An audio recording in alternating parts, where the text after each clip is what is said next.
Alright guys, so let me turn this. Oh man, I just tripped. Turn this stuff down. So you kind of see what I got going on here. I'm taking all these humps out, right? So I don't have these humps. Because you lose traction when, okay, this is how I'm going to explain it to you. When this bites into the ground, the next part to come would be this part right here. And this part always rubs on the ground and you lose traction. I'm not saying that this part right here is gonna, give me traction or lose traction. I know that this part's gonna touch the ground, but it's not gonna be like a lot of a hump there, you know what I mean? There's not gonna be much of a hump, so it's, theoretically I should get better traction.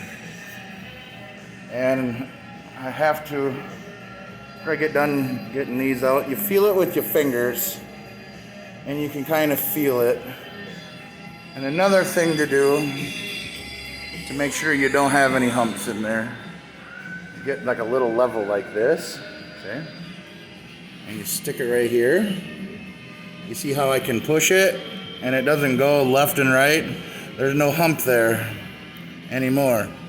So now on this one, I go right here. I don't have any hump whatsoever. No hump. And then we go here.